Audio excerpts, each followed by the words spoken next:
Oke, assalamualaikum warahmatullahi wabarakatuh. Selamat pagi. Nah, di video ini kita akan membahas tentang materi berikutnya dalam perkuliahan matematika diskrit ini, yaitu relasi recurrence. Di mana relasi recurrence ini merupakan bisa diterapkan juga untuk memecahkan masalah-masalah yang terkait dengan perhitungan. Nah, minggu-minggu sebelumnya kan kita sudah bahas tuh beberapa metode terkait tentang teknik counting atau metode perhitungan. Nah, di sini relasi recurrence juga bisa kita manfaatkan untuk menyelesaikan masalah-masalah counting tersebut. Nah, jadi di pertemuan kali ini kita akan mengkaji tentang relasi recurrence beserta beberapa contoh dan bagaimana cara menemukan solusi dari relasi recurrence tersebut. Nah, untuk diketahui ada banyak sekali sebenarnya permasalahan yang bisa dinyatakan atau dimodelkan masalahnya dalam bentuk relasi recurrence. Nah, oleh karena itu sangat penting pengetahuan tentang bagaimana cara menemukan solusi relasi recurrence tersebut. Nah, sebelum kalian menyimak lebih jauh video ini, silakan di-pause dulu videonya untuk berdoa menurut agama dan kepercayaannya masing-masing ya. Semoga kita dan keluarga selalu diberi kesehatan dan jangan lupa bersyukur untuk segala nikmat yang diberikan Tuhan ke kita. Oke, kita mulai ke definisi relasi recurrence. Apa sih yang dimaksud dengan relasi recurrence? Nah, suatu relasi recurrence untuk suatu barisan, let's say barisannya adalah AN, adalah suatu persamaan yang mengekspresikan AN dalam satu atau lebih suku sebelumnya, yaitu ini. Jadi, let's say kita punya barisannya, notasinya seperti ini ya, ada tanda kurung kurawal, artinya ini menyatakan barisan, di mana barisan itu isinya adalah AN. Dan suatu relasi recurrence itu adalah berbentuk suatu persamaan di mana suatu suku atau suku dalam barisan tersebut itu dinyatakan atau tergantung pada nilai pada suku-suku sebelumnya. Nah, suku-suku sebelumnya itu biasanya kita notasikan dengan ini, yaitu AN kurang 1, AN kurang 2, dan seterusnya ya. Jadi intinya menunjukkan bahwa suatu suku dalam suatu barisan itu ditentukan oleh satu buah suku atau lebih dari suku-suku yang di dalamnya, tapi suku-suku sebelumnya. Nah, itu yang dimaksud dengan relasi recurrence. Nah, selama ini kalau kita bicara barisan, itu kan biasanya ekspresi barisan itu dinotasikan dengan atau tergantung pada N saja ya, polanya. Nah, sekarang ada suatu barisan di mana polanya itu tidak hanya bergantung pada N, tapi bergantung pada nilai suku-suku sebelumnya. Jadi tidak bisa dinyatakan secara eksplisit, maksudnya bukan tidak bisa sih, pada awalnya suku barisan tersebut belum bisa kita lihat secara eksplisit bagaimana polanya jika tergantung pada N saja. Biasanya kan kita tergantung pada N ini saja nih. Nah, namun nilai suku tersebut yang mudah terlihat itu pada awalnya adalah tergantung pada satu atau lebih suku sebelumnya. Nah, itulah yang dimaksud dengan relasi recurrence itu. Nah, salah satu contoh relasi recurrence yang paling terkenal itu adalah masalah kelinci, di mana masalah ini disampaikan oleh Leonardo Pisano yang kemudian dikenal dengan nama Fibonacci. Nah, dari masalah kelinci ini maka lahirlah yang disebut dengan bilangan-bilangan Fibonacci. Nah, masalahnya adalah dikatakan bahwa ada sepasang kelinci muda, let's say kelincinya sepasang, berarti jantan dan betina ya. Nah, sepasang kelinci muda tersebut ditempatkan di sebuah pulau, kemudian pasangan kelinci tersebut tidak akan berkembang biak hingga mereka berusia 2 bulan. Kalau kelinci tersebut sudah berumur 2 bulan, maka kelinci tersebut bisa berkembang biak, dalam artian di sini sepasang kelinci itu akan menghasilkan sepasang kelinci lagi. Dan kalau dia sudah berusia 2 bulan, maka setiap bulannya pasangan kelinci tersebut bisa menghasilkan pasangan kelinci baru ya, setiap bulan. Nah, pertanyaannya adalah kalau sudah N bulan, maka ada berapa banyak kelinci yang ada di pulau tersebut dengan asumsi bahwa tidak ada kelinci yang pernah mati. Nah, pertanyaan tersebut dapat kita bawakan atau modelkan masalahnya menjadi bentuk relasi recurrence. Nah, ilustrasinya adalah sebagai berikut. Let's say di sini adalah kolom untuk kita menggambarkan berapa banyak pasangan kelinci yang sudah bisa bereproduksi atau yang sudah bisa berkembang biak. Kemudian yang di sini itu adalah pasangan kelinci yang sudah hasil perkembangbiakan. Kemudian intinya adalah di sini adalah pasangan kelinci yang masih belum kurang dari 2 bulan ya, yang entah dia baru hasil perkembangbiakan atau pokoknya selama dia belum umur 2 bulan, maka dia posisinya kita taruh di sini. Nah, ini menunjukkan bulan keberapanya, kemudian ini ada berapa banyak pasangan yang bereproduksi di bulan yang terkait, kemudian ada berapa banyak pasangan muda yang umurnya kurang dari 2 bulan per bulan ini, kemudian ini adalah total pasangan. Nanti total pasangan inilah yang akan kita sebut sebagai bilangan Fibonacci. Jadi ini adalah suatu barisan sebenarnya nanti ekspresinya. Nah, kita lihat di bulan pertama itu asumsinya belum ada pasangan kelinci yang bisa bereproduksi. Jadi dia let's say dia masih muda, masih kurang 2 bulan. Kemudian begitu juga di bulan kedua. Di bulan kedua dia masih belum berumur 2 bulan tapi masih kurang 2 bulan ya.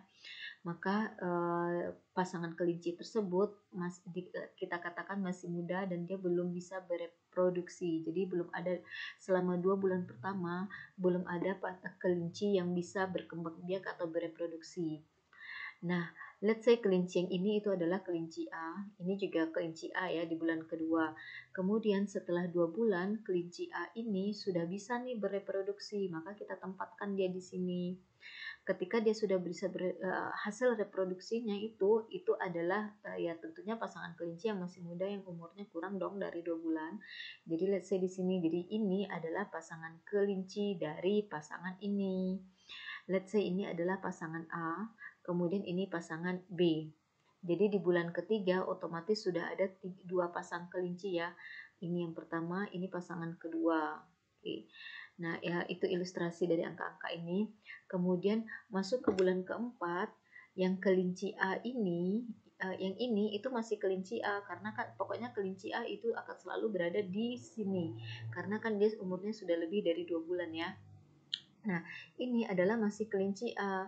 Di bulan keempat, kelinci A kembali berkembang biak menghasilkan satu pasang kelinci lagi. Tadi kan ceritanya bahwa setelah berumur 2 bulan, pasangan kelinci itu menghasilkan pasangan baru lagi di setiap bulan. Di setiap bulan ya. Jadi sekali dia sudah berumur 2 bulan, maka dia masih bisa bereproduksi di bulan ketiga, bisa bereproduksi lagi di bulan keempat, kelima, dan seterusnya. Jadi di sini masih kelinci A, di mana dia bereproduksi lagi. Let's say sekarang yang ini dia hasil reproduksinya di bulan keempat, yaitu kita katakanlah namanya C. Sedangkan ini pasangan B masih yang ini ya. Kenapa? Karena pasangan B ini kan masih umurnya belum 2 bulan, makanya dia masih berada di sini. Nah, kemudian di bulan kelima pasangan kelinci yang A ini tadi bereproduksi lagi. Let's say yang ini. Kemudian yang pasangan yang B ini tadi sudah bisa bereproduksi. Jadi dia di sini karena kan pasangan B tadi munculnya di sini ya. Ini dia sudah akan berumur 2 bulan. Kemudian pada bulan kelima pasangan B ini sudah berumur 2 bulan, maka dia bisa bereproduksi. Hasil reproduksi dari pasangan B, let's say yang ini. Yang ini adalah hasil reproduksi pasangan A ya. Sedangkan yang ini itu adalah hasil reproduksi dari pasangan B. Nah, yang ini itu adalah yang C ini tadi, di mana dia baru lahir atau di bulan keempat. Jadi di bulan kelima dia masih kita katakan muda dan belum bisa bereproduksi. Nah, dengan demikian di bulan kelima ini ada 5 pasang kelinci. Ini pasangan pertama, pasangan kedua, pasangan ketiga, keempat, kelima, dan seterusnya ya. Begitu ilustrasi dari skema ini. Nah, dengan demikian kalau kita lihat di bulan pertama ada 1 pasang kelinci, di bulan kedua ada 1 pasang kelinci, di bulan ketiga ada 2 pasang kelinci, di bulan keempat ada 3 pasang kelinci, dan seterusnya. Nah, ini itu adalah menyatakan barisan. Kalau kita lihat nih, let's say Fn itu adalah banyaknya pasangan kelinci setelah N bulan. Nah, kalau Fn adalah mewakili banyaknya pasangan kelinci setelah N bulan, berarti F1 sama dengan 1 ya. Karena kan banyaknya pasangan kelinci setelah 1 bulan itu adalah 1 pasang. Kemudian F2 juga masih sama dengan 1 karena banyaknya pasangan kelinci setelah 2 bulan itu kita asumsikan masih sebanyak 1 karena kan selama 2 bulan pertama dia belum berkembang biak. Nah, jadi F2 sama dengan 1. Kemudian banyaknya kelinci setelah N bulan itu kita notasikan dengan Fn. Kalau kita lihat polanya ini, setelah 3 bulan banyaknya pasangan kelinci itu adalah menjadi ada 2, diperoleh dari 1 ditambah 1. Kemudian setelah bulan keempat banyaknya pasangan kelinci adalah 3, itu diperoleh dari 2 ditambah 1. Kemudian pada bulan kelima banyaknya pasangan kelinci adalah sebanyak 5, itu diperoleh dari 3 ditambah 2. Jadi kalau kita lihat banyaknya pasangan kelinci di bulan ke N itu sama dengan banyaknya pasangan kelinci di bulan sebelumnya ditambah dengan banyaknya pasangan kelinci di 2 bulan sebelumnya. Oleh karena itu, masalah kelinci ini secara bisa dibuatkan relasi rekursinya atau persamaannya menjadi dalam bentuk Fn sama dengan Fn dikurang 1 ditambah Fn kurang 2, yang artinya banyaknya pasangan kelinci setelah N bulan itu sama dengan banyaknya pasangan kelinci pada bulan sebelumnya, atau banyaknya pasangan kelinci pada bulan N itu sama dengan banyaknya pasangan kelinci pada bulan sebelumnya ditambah dengan banyaknya pasangan kelinci di 2 bulan sebelumnya. Nah, namun ini berlaku untuk N yang besar sama dengan 3 ya, karena kan tadi kalau kita pengamatan kita adalah mulai pada bulan ketiga. Kemudian diberikan nilai awalnya, bukan syarat awal ya, nilai awalnya adalah F1 sama dengan 1 dan F2-nya sama dengan 1. Nah, oleh karena itu banyaknya pasangan kelinci setelah N bulan itu sama dengan bilangan Fibonacci ke N. Jadi angka-angka ini itu disebut dengan bilangan Fibonacci 1, 1, 2, 3, 5, 8 dan seterusnya. Nah, masalah ini dicetuskan oleh Fibonacci dan dia juga menyelesaikan masalah ini. Dan by the way, kalian bisa mencari tahu, sebaiknya mencari tahu siapa sih Leonardo Pisano ini yang kemudian dikenal sebagai Fibonacci, apa saja sih karyanya terutama di bidang matematika ya. Kalau kalian mengetahui itu maka akan jauh lebih baik, karena sebenarnya banyak sekali karya dia yang kita manfaatkan sekarang, walaupun karya dia mungkin kelihatan di zaman sekarang karena ilmu matematika itu semakin berkembang, kelihatan karya dia hal-hal yang dasar, namun itu sangat krusial dan sangat penting sekali untuk pembahasan materi matematika secara di bidang nyaris di semua bidang. Oke, jadi silakan dicari tahu apa saja karya-karya Fibonacci. Oke, nah itu adalah salah satu contoh dari masalah relasi recurrence atau masalah yang bisa dimodelkan dalam bentuk relasi recurrence. Nah, by the way, barisan Fibonacci ini sebenarnya ternyata sesuai dengan kejadian alami, misalnya masalah banyaknya kelopak bunga yang muncul dan lain sebagainya. Bisa dicoba di browsing sendiri ya. Oke, nah berikutnya tadi adalah dasar kita bahas tentang pendahuluan dari relasi recurrence itu apa, kemudian contoh bagaimana memodelkan masalah ke dalam bentuk persamaan atau relasi recurrence, yaitu ingat kalau tadi kan ini relasi recurrence-nya ya, bahwa nilai suku ke N itu tergantung pada nilai suku ke N kurang 1 ditambah nilai suku ke N kurang 2. Nah, sekarang kita masuk ke lebih spesifik lagi tentang relasi recurrence beserta akan membahas tentang bagaimana menemukan solusinya. Nah, kita mulai dengan hal yang sederhana. Ini definisi ya. Suatu relasi recurrence linear homogen berderajat K dengan koefisien konstanta merupakan relasi recurrence yang berbentuk ini, yaitu AN sama dengan C1 AN kurang 1 ditambah C2 AN kurang 2 ditambah seterusnya sampai ditambah CK kali AN kurang K, dengan C1, C2, CK ini merupakan koefisien dari suku-suku barisan ini, yaitu AN kurang 1, AN kurang 2, AN kurang K, dan C1, C2 hingga CK ini adalah suatu bilangan real, tapi dengan syarat CK-nya tidak sama dengan 0. Karena kalau CK bernilai 0, maka relasi ini tidak lagi dikatakan berderajat K. Nah, indikator untuk mengatakan suatu relasi atau persamaan ini adalah relasi recurrence berderajat K itu tergantung pada kita melibatkan sampai suku ke berapa sebelumnya.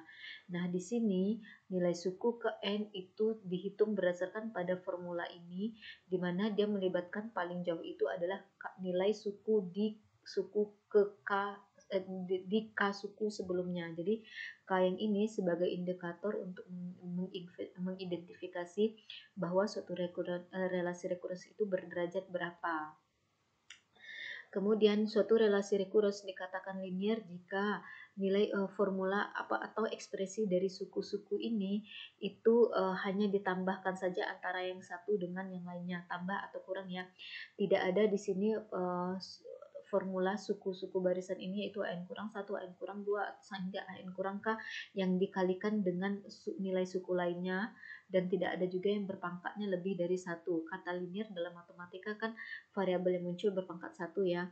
Oke, bisalah dianalogkan di sini yang notasi suku pada barisan ini yaitu yang AN kurang 1, AN kurang 2 hingga AN kurang K ini sebagai suatu variabel.